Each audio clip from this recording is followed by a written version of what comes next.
আসসালামু আলাইকুম। আমিন নওয়াজ অনলাইন স্কুলের সকল শিক্ষার্থীকে আমার আজকের ক্লাসে স্বাগতম জানাচ্ছি। আশা করি তোমরা সবাই সুস্থ আছো এবং স্বাস্থ্যবিধিগুলো তোমরা মেনে চলতেছো। প্রিয় শিক্ষার্থীরা, আজকে আমি সপ্তম শ্রেণীর গণিত বিষয়ের উপরে একটি ক্লাস নিব। পুরো ক্লাস জুড়ে তোমাদের সাথে আছি আমি আহসান হাবিব, সহকারী শিক্ষক, আমিন নওয়াজ বালিকা উচ্চ বিদ্যালয়। তোমরা বোর্ডে পাঠ শিরোনামটি লক্ষ্য করো, বীজগাণিতীয় সূত্রাবলী ও প্রয়োগ। শিক্ষার্থীরা, এই অধ্যায়ের উপরে আমি এর আগে 2টি ক্লাস নিয়েছিলাম। গত ক্লাসে আমি অনুশীলনী 5.1-এর 1 থেকে 9 নম্বর অঙ্কগুলো নিয়ে তোমাদের সামনে আলোচনা করেছিলাম। আজকে আমি আলোচনা করব 10 নম্বর থেকে 24 নম্বর অঙ্কগুলো নিয়ে। আমার আজকের আলোচনা শেষে তোমরা যে বিষয়গুলো জানতে পারবে তা হচ্ছে বহুপদী বীজগাণিতীয় রাশির বর্গ নির্ণয় করতে পারবে এবং বীজগাণিতীয় রাশির সরল মান সূত্রের সাহায্যে তোমরা বের করতে পারবে। তো প্রিয় শিক্ষার্থীরা, এখন আমি মূল ক্লাসে চলে যাচ্ছি। প্রথমে তোমরা তোমাদের মূল বইয়ের 10 নম্বর অঙ্কটি একটু লক্ষ্য করো।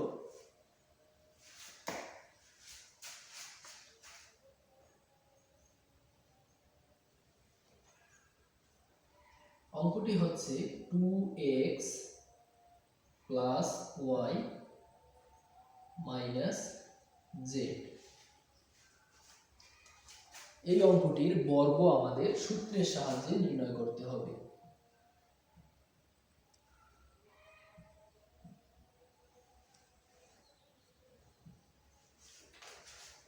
প্রিয় শিক্ষার্থীরা, আমি আশা করি বর্গ নির্ণয়ের সূত্রগুলো তোমাদের মনে আছে। আমি উপরে লিখে রাখছি, একটু লক্ষ্য করো। প্রথম সূত্রটি হচ্ছে a + b² = a² + 2ab + b² এবং অপর সূত্রটি হচ্ছে a - b² = a² - 2ab + b²। আমরা এখানে অঙ্কটির মধ্যে দেখতে পাচ্ছি এখানে 3টি পদ আছে। এই 3টি পদকে আমাদের প্রথমে 2টি পদে নিয়ে আসতে হবে, কারণ আমরা সূত্রগুলোর মধ্যে দেখতে পাচ্ছি যে এখানে 2টি পদ আছে a এবং b, কিন্তু এখানে পদ আছে কয়টি? 3টি। তাহলে প্রথম কাজ আমাদের সেটি হচ্ছে আমরা আগে অঙ্কটিকে বর্গ আকারে লিখব। 2x + y - z। আমরা অঙ্কটিকে প্রথমে বর্গ আকারে লিখলাম। এরপরে আমরা যে কোনো 2টি পদকে, প্রথম 2টি পদ অথবা শেষের 2টি পদকে আমরা একত্রে করে লিখব বন্ধনীর সাহায্যে। তাহলে এখানে আমার দ্বিতীয় বন্ধনী কাজে লাগবে। তো আমি প্রথম 2টি পদকে একত্রে করে লিখলাম, এরপরে তৃতীয় পদটিকে আমি আলাদা করে লিখলাম। তো এখানে আমাদের 2টি পদকে আমি প্রথম বন্ধনীর ভিতরে লিখছি, এর মানে হচ্ছে 2টি পদকে আমি এখন চিন্তা করব একটি পদ হিসেবে এবং অপরটি তৃতীয় পদ যেটা, এটিকে আমি মনে করব দ্বিতীয় পদ হিসেবে। তাহলে যদি আমি এই পুরোটাকে একটি পদ হিসেবে ধরি আর এটাকে যদি অপর পদ হিসেবে ধরি, তাহলে খুব সহজেই আমি এখন সূত্রগুলো ব্যবহার করে এই অঙ্কটির আমি বর্গ নির্ণয় করতে পারবো। অর্থাৎ এটাকে আমি a হিসেবে ধরে নিলাম, এটাকে আমি b হিসেবে ধরে নিলাম। তাহলে এখানে কোন সূত্র পড়বে? a - b whole square. অর্থাৎ আমার দ্বিতীয় সূত্রটিকে আমি কাজে লাগিয়ে খুব সহজেই আমি এখানে বর্গটি নির্ণয় করতে পারব।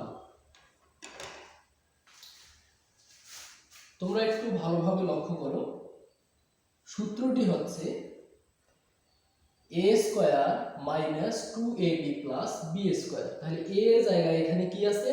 2x plus y। তাহলে a স্কয়ারের জায়গায় আমাকে লিখতে হবে কি?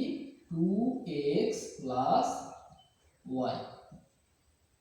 আমি এখানে a স্কয়ার লিখলাম কারণ a হিসাবে আছে কি? 2x plus y। তাহলে a স্কয়ার মাইনাস, সূত্রে কি আছে? 2 গুণন a এর জায়গায় কি আছে? 2x plus y। তারপর কি আছে? b এর জায়গায় কি আছে? এখানে z আছে প্লাস b স্কয়ার অর্থাৎ z স্কয়ার। তো এখন আমরা একটু সূত্রটি লক্ষ্য করে দেখি। a square minus 2ab plus b square. নিশ্চয়ই তোমরা বুঝতে পারছো। এখন এখানে একটু লক্ষ্য করো, পুনরায় কিন্তু এখানে একটি সূত্র হয়ে গেছে। এখানে আমরা দেখতে পাচ্ছি a প্লাস বি হোল স্কোয়ারের সূত্র পুনরায় হয়ে গেছে। তো আমরা এখানে কি করব? আবার সূত্র অনুযায়ী আমরা এটার বর্গ লিখব। তাহলে a প্লাস বি হোল স্কোয়ারের সূত্র কি? এখানে তোমরা নিশ্চয়ই দেখতে পাচ্ছ a এর জায়গায় আছে 2x এবং b এর জায়গায় আছে কি? y। তাহলে a স্কয়ারের জায়গায় আমরা কি লিখব?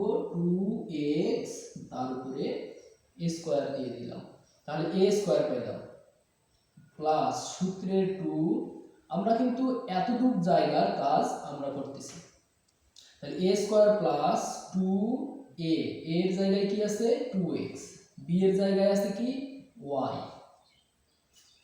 Plus y square. তাহলে আমরা এখানে a প্লাস b হোল স্কয়ারের সূত্র বসাইলাম। a square plus 2ab plus b square. নিশ্চয়ই তোমরা বুঝতে পারছো। এরপরে আমরা পরবর্তী অংশের কাজ করব। তাহলে এখানে তোমরা দেখতে পাচ্ছ 2x প্লাস y এবং z পরস্পরের সাথে কি অবস্থায় আছে? গুণ অবস্থায় আছে। তো আমরা প্রথমে আগে 2 এবং z এই দুটিকে আমরা আগে গুণ করব। তাহলে 2 এবং z গুণ করলে আমি পাইলাম 2z এবং তার সাথে গুণন আমি লিখলাম 2x plus y plus z square আমি শেষে রেখে দিলাম। এরপরে আমরা কি করব? তোমরা এর আগে জেনেছো যে এখানে 2x দুটির উপরে কি আছে? a স্কয়ারটি আছে। তাহলে 2 এর বর্গ সংখ্যা হচ্ছে কত? 4 এবং x এর উপরেও a স্কয়ারটি আছে। এরপরে আমরা কি করব? এখানে সংখ্যা দুটি আমাদের গুণ করতে হবে। তোমরা গুণ করো। কত হচ্ছে? নিশ্চয়ই তোমরা এখন পারতেছো এই ধরনের অঙ্কগুলো। তাহলে 2 2 4 x এবং y। এরপরে কি আছে? Plus y square. এরপরে এখানে দেখো 2z দিয়ে আমাদের 2x এবং y কে গুণ করতে হবে। তাহলে মাইনাস 2z দিয়ে যদি আমি 2x কে গুণ করি তাহলে কি হবে? এখানে 2 আর 2 গুণ করলে হচ্ছে 4। এখানে আছে z লিখলাম, এখানে আছে x। এরপরে প্লাস 2z দিয়ে যদি আমি y কে গুণ করি তাহলে কি হবে? 2zy। এরপরে শেষে আছে কি? z square. আমাদের ক্যালকুলেশন একদম শেষ পর্যায়ে আমরা চলে আসছি, কিন্তু এখানে একটি মাইনাস চিহ্ন আছে। মাইনাস চিহ্ন দিয়ে এখন আমরা ভিতরের সবগুলো চিহ্নকে গুণ করে দিব। এদিকে যা আছে এগুলো কিন্তু সব ঠিক থাকবে। তাহলে 4x square plus 4xy plus y square. তাহলে এটার সামনে কিছু নাই মানে কি ধরে নিব? একটি প্লাস চিহ্ন আছে। তাহলে প্লাসে মাইনাসে কি হবে? মাইনাস। তাহলে 4 জেড এক্স। এবার এখানে প্লাস এখানে মাইনাস, প্লাসে মাইনাসে মাইনাস 2ZY, এরপরে প্লাস জেড স্কোয়ার। এটি হচ্ছে আমাদের নির্ণেয় বর্গ, অর্থাৎ সূত্রের সাহায্যে আমরা বর্গ নির্ণয় করে পেলাম 4x square plus 4xy plus y square minus 4zx minus 2zy plus Z square. প্রিয় শিক্ষার্থীরা, তোমরা নিশ্চয়ই এতক্ষণে বুঝে গেছো যে বহুপদী বীজগাণিতিক রাশিগুলোর কিভাবে আমরা বর্গ নির্ণয় করতে পারি।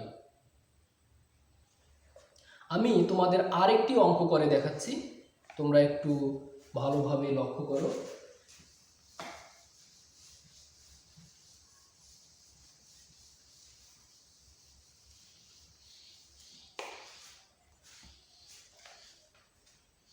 এগারো নম্বর অঙ্কটি তোমরা একটু লক্ষ্য করো।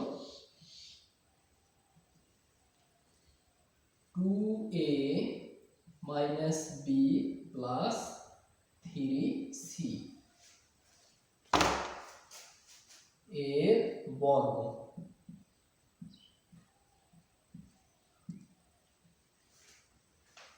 তোমরা এই অঙ্কটিও লক্ষ্য করো, এখানেও তিনটি পদ আছে, কিন্তু সূত্র ব্যবহার করার জন্য আমাকে যে কোনো দুইটি পদকে একটি পদ হিসেবে ধরে নিতে হবে।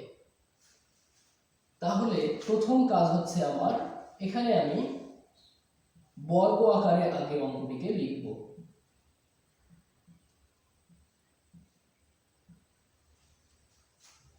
অঙ্কটিকে আমি প্রথমে বর্গ আকারে লিখলাম। এরপরে ঠিক পূর্বের অঙ্কটির মতোই যে কোনো দুইটি পদকে আমি একটি পদ হিসেবে ধরব। সেটা হতে পারে প্রথম দুইটি পদকে আমি ধরে নিতে পারি, অথবা শেষের দুইটি পদকে আমি একটি পদ হিসেবে ধরে নিতে পারি। তো আমি এখানে প্রথম দুইটি পদকে একটি পদ হিসেবে ধরে নিব। এখানে আমার দ্বিতীয় বন্ধনী ব্যবহার করতে হবে। 2a মাইনাস বি, এই দুইটি পদকে আমি প্রথম বন্ধনীর ভিতরে রাখলাম, তার মানে আমি এই দুইটি পদকে একটি পদ হিসেবে ধরব। এরপর প্লাস 3c। এখন কোন সূত্র ব্যবহার করব এখানে আমি? a plus b whole square.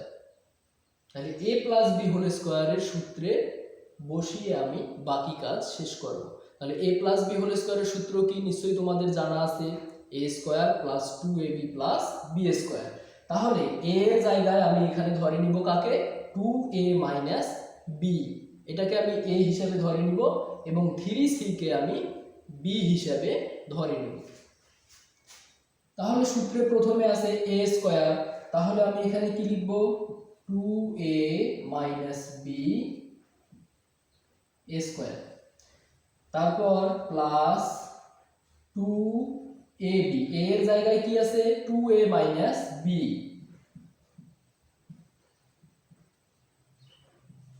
B এর জায়গায় কি আছে? 3c plus b square. তাহলে 3c তার উপরে স্কোয়ার। আচ্ছা, এখন এখানে তোমরা একটু লক্ষ্য করে দেখো, সূত্রটা আমরা একটু দেখি মিলাই। a square plus 2ab plus b square. এরপরে তোমরা লক্ষ্য করো, এই জায়গাটুকুর মধ্যে কিন্তু আবার একটি সূত্র হয়ে গেছে। যদি আমরা 2a কে a হিসেবে কল্পনা করি, b কে যদি আমরা, b তো b এর জায়গাতেই আছে, অর্থাৎ সূত্রে b আছে, এখানেও b আছে, তাহলে আমরা দেখতে পাচ্ছি এটি কার সূত্র হয়ে গেছে? a মাইনাস বি হোল স্কোয়ারের সূত্র। তাহলে আমরা এখানে কি করব? a মাইনাস বি হোল স্কোয়ারের সূত্র আবার আমরা বসাবো। তাহলে সূত্রে প্রথমে কি আছে? a স্কোয়ার, a এর জায়গায় কি আছে এখানে? 2a, তাহলে a স্কোয়ার মাইনাস 2, আমরা কিন্তু এতটুকু জায়গার কাজ করতেছি এখন। 2ab, a এর জায়গায় কি আছে? 2a, b এর জায়গায় এখানে ba আছে, প্লাস বি স্কোয়ার। এতটুকু জায়গার কাজ আমাদের হয়ে গেছে। এরপরে আমরা পরবর্তী অংশের কাজটুকু করব। তাহলে এখানে 2a - b এবং 3c পরস্পরের সাথে গুণ অবস্থায় আছে। তো আমরা প্রথমে 2 এর সাথে 3c কে আমরা গুণ করে নেব। একবারে যদি আমি গুণ করি তাহলে হয়তোবা তোমরা নাও বুঝতে পারো, যার কারণে আমি ভেঙে ভেঙে গুণ করতেছি। তাহলে 3c এর সাথে যদি আমি 2 গুণ করি তাহলে গুণফল কত হবে? 3 × 2 = 6c। তার সাথে গুণ অবস্থায় কি আছে? 2a - b। এরপরে আমাদের সর্বশেষ যেটি আছে 3c², অর্থাৎ এখানে স্কয়ারটি 3 এর উপরেও আছে, c এর উপরেও আছে। তাহলে 3 এর বর্গ সংখ্যা হচ্ছে 9 এবং c তার উপরে আমাদের স্কয়ার দিয়ে দিতে হবে। এখন তোমরা লক্ষ্য করো, পুনরায় আমাদের এখানে ক্যালকুলেশন করতে হবে। তাহলে 2 এর বর্গ সংখ্যা হচ্ছে 4 এবং a এর উপরেও স্কয়ারটি আছে। এখানে আমাদের গুণ করতে হবে 2 × 2 = 4, এখানে -4ab প্লাস b²। এরপরে আমাদের এখানকার কাজ করতে হবে, প্লাস এখানে 6c দিয়ে আমাদের 2a কে গুণ করতে হবে এবং b কেও গুণ করতে হবে। তাহলে আমরা গুণ করে ফেলি। প্রথমে সংখ্যা দুটি আগে গুণ করতে হবে। এখানে 6 × 2 = 12, এখানে আছে a, এখানে আছে c, তাহলে ca দুটো একখানি করে লিখলাম। এরপরে এখানে আছে প্লাস, এখানে আছে মাইনাস, তাহলে প্লাসে মাইনাসে মাইনাস 6, এখানে আছে c, এখানে b প্লাস 9c²। এটি হচ্ছে আমাদের নির্ণেয় বর্গ। তো শিক্ষার্থীরা, নিশ্চয়ই তোমরা বুঝতে পারছো কিভাবে বহুপদী বীজগাণিতিক রাশির বর্গ আমরা নির্ণয় করতে পারি। তোমাদের এই অনুশীলনীতে পরবর্তী যে অঙ্কগুলো আছে একইভাবে তোমাদের এই অঙ্কগুলো করতে হবে। অর্থাৎ প্রথম দুইটি পদকে তোমরা a হিসাবে ধরে নিবা, অথবা শেষের দুইটি পদকে তোমরা b হিসাবে ধরে নিবা, তারপর তোমাদের অঙ্কগুলো করতে হবে। তো এখন আমি সরল মান বের করার অঙ্কগুলো নিয়ে তোমাদের সামনে একটু আলোচনা করব। এখন আমি তোমাদের অনুশীলনীর 17 নম্বর অঙ্কটি তোমাদের করে দেখাবো।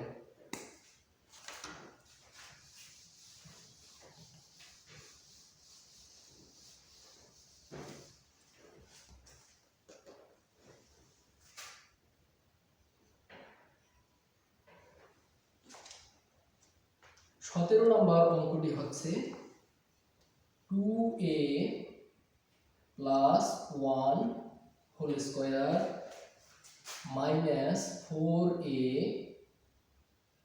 Into 2a + 1 + 4a²। তোমরা একটু লক্ষ্য করো, সূত্রের সাহায্যে আমরা এই অঙ্কটির সরল মান আমরা বের করব।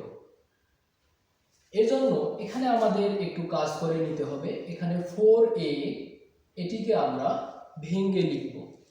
তোমরা একটু মনোযোগ সহকারে লক্ষ্য করো। 2a + 1 হোল স্কয়ার মাইনাস, এখানে আমি 2 লিখলাম। আসলে সূত্রটা আমাকে সাজাই নিতে হবে। এখানে আমি সূত্রের 2 মনে করো লিখলাম। এরপরে 2a + 1 এটা লিখলাম। এরপরে আমি লিখব 2a। তো যদি আমি এই অংশটুকু যদি আবার ক্যালকুলেশন করি, দেখো পুনরায় এটাই ফিরে আসবে, কারণ এখানে 2 আর 2 যদি আমি গুণ করি 2 × 2 = 4, আর এখানে a তো আছে।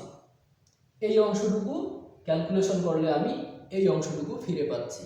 অর্থাৎ এখানে সূত্র মিলাই নেওয়ার জন্য আমি কি করলাম, এখানে 4a-টাকে আমি ভেঙে লিখলাম। এরপরে শেষে যে রাশিটি আছে দেখো এটাকেও আমরা এভাবে ভেঙে লিখতে পারি, 2a লিখে তার উপরে আমরা যদি হোল স্কোয়ার দিয়ে দেই, দেখো এটা ক্যালকুলেশন করলে আবার কিন্তু এটাই আমরা ফিরে পাচ্ছি, 2 এর বর্গ সংখ্যা হচ্ছে 4 আর স্কোয়ারটি a এর উপরেও আছে। এখন আমরা এটা সরাসরিও করতে পারবো অথবা আমরা ধরে নিয়েও অঙ্কটি করতে পারবো। তো কিভাবে করবো দেখো, যদি আমি ধরে নেই, এখন ধরি 2a plus 1 equal x এবং 2a equal y, তাহলে আমি এখানে 2a plus 1 equal x ধরে নিলাম এবং 2a equal আমি কি ধরলাম, y ধরলাম। অর্থাৎ এখন আমি এখানে 2a plus 1 এর জায়গায় কি বসাবো, x বসাবো এবং 2a এর জায়গায় বসাবো y। তাহলে অতএব আমার প্রদত্ত রাশিটি হচ্ছে, অতএব আমি এখান থেকে কি পাচ্ছি, এটার জায়গায় বসাবো x, তার উপরে স্কোয়ার দিয়ে দিলাম, এরপর মাইনাস, এখানে 2 আছে 2 লিখলাম, এটার মান কি বসাবো x, এরপর 2a এর মান বসাবো y প্লাস এখানে 2a এর জায়গায় কি বসাবো y স্কোয়ার। তো এখন তোমরা একটু লক্ষ্য করো, এখানে দেখো একটা সূত্র হয়ে গেছে, x square minus 2xy plus y square. কোন সূত্রটার সাথে মিলে গেছে নিশ্চয়ই তোমরা বুঝতে পারছো, a square minus 2ab plus b square. এটা কার সূত্র, এটা হচ্ছে a মাইনাস b হোল স্কোয়ারের সূত্র। আচ্ছা, এখন a এর জায়গায় এখানে আছে x, তাহলে আমি x লিখলাম মাইনাস y হোল স্কোয়ার। এরপরে এখানে পুনরায় x এর জায়গায় আমি লিখব 2a প্লাস 1 এবং y এর জায়গায় কি লিখব 2a লিখব, অর্থাৎ মানগুলো পুনরায় আমাকে এখানে বসায় দিতে হবে। তাহলে মানগুলো আমি বসিয়ে দিই, এখানে x এর জায়গায় কি লিখব 2a প্লাস 1 মাইনাস y এর জায়গায় আমি কি লিখব 2a, বন্ধনী দিয়ে উপরে যে হোল স্কোয়ার আছে এটি আমি দিয়ে দিলাম। আচ্ছা, এরপরে দেখো বন্ধনীর ভিতরে এখানে আছে প্লাস 2a, এখানে আছে মাইনাস 2a, তাহলে 2a থেকে 2a যদি বাদ দিয়ে দেই আর কিছু থাকবে, কিছু থাকবে না। তাহলে 2a থেকে আমি 2a বাদ দিয়ে দিলাম, এখানে থাকলো কি শুধু 1 থাকলো, তাহলে 1 লিখলাম, তার উপরে কি আছে a স্কয়ার আছে, তাহলে 1 এর বর্গ সংখ্যা হচ্ছে কত 1। তাহলে এখানে আমি এই অঙ্কটির সরল মান পাইলাম কত 1। তো সূত্রগুলো ব্যবহার করে কিভাবে বীজগাণিতিক রাশির সরল মান বের করতে হয় আমি আশা করি তোমরা বুঝতে পারছো। এখন আমি আরো একটি অঙ্ক তোমাদের করে দেখাবো যাতে তোমরা আরো ভালোভাবে বুঝতে পারো। তো তোমাদের বইয়ের পরের অঙ্কটি দেখো, 18 নম্বর অঙ্ক।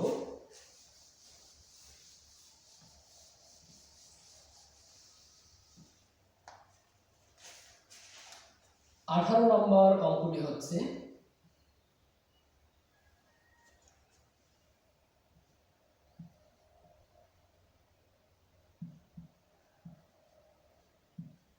5a plus 3b whole square plus 2 into 5a plus 3b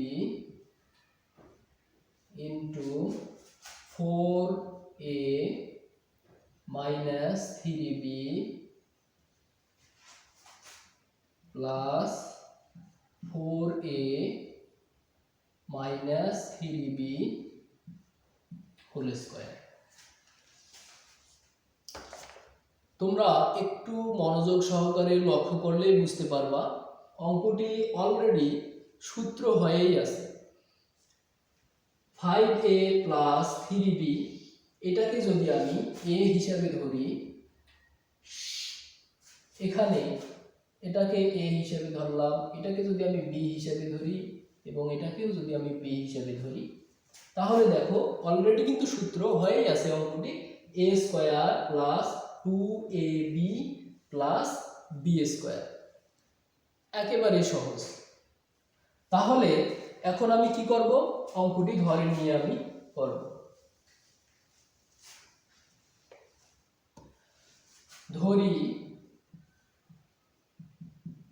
5a plus 3b equal x এবং 4a minus 3b equal y। অর্থাৎ 5a প্লাস 3b এর জায়গায় আমি x লিখব এবং 4a মাইনাস 3b এর জায়গায় আমি y লিখব।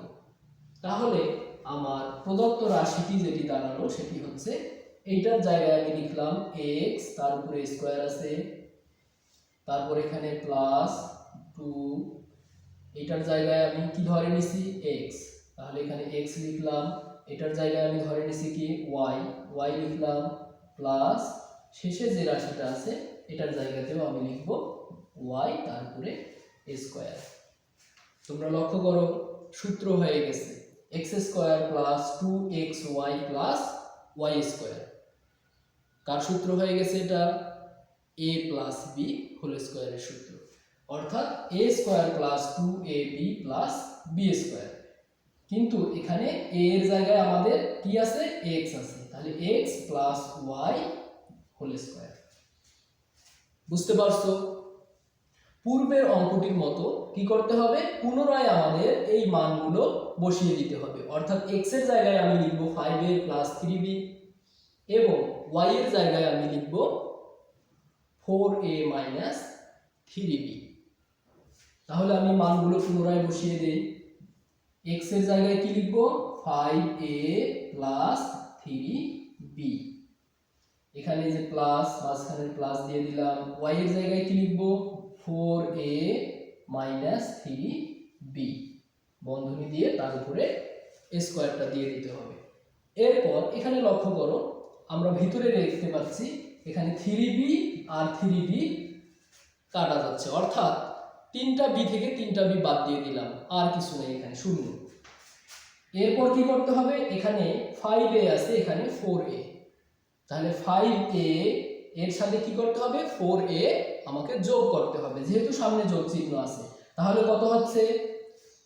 5a আর 4a হচ্ছে 9a, 9a, উপরে স্কয়ার আছে। তাহলে 9 এর বর্গ সংখ্যা কত?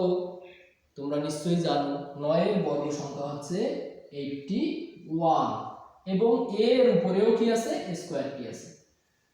তাহলে উপরে এই অঙ্কটির সরল মান সূত্রের সাহায্যে আমি খুব সহজেই পেয়ে গেলাম 81a স্কয়ার। শিক্ষার্থীরা, নিশ্চয়ই তোমরা বুঝতে পারছো কিভাবে আমরা সূত্র কাজে লাগিয়ে বীজগাণিতিক রাশির সরল মান বের করতে পারি। আজকে আমি যেগুলো আলোচনা করলাম, আমি আশা করব তোমরা সবগুলো অঙ্কই বুঝে গেছো। এখন আমি তোমাদের কয়েকটি বাড়ির কাজ দিব আমার আজকের আলোচনার উপর ভিত্তি করে।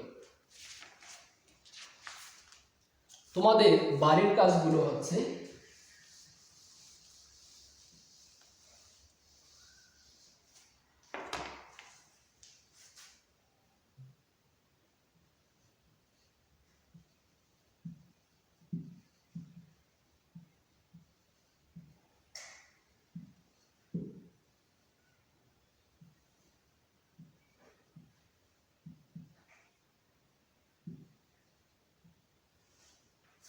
অনুশীলনী 5.1 অঙ্ক নাম্বার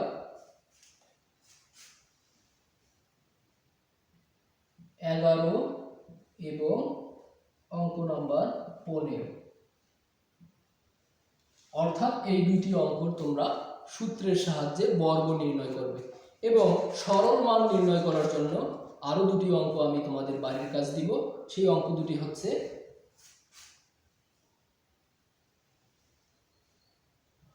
20 নাম্বার অঙ্ক এবং 21 নাম্বার অঙ্ক।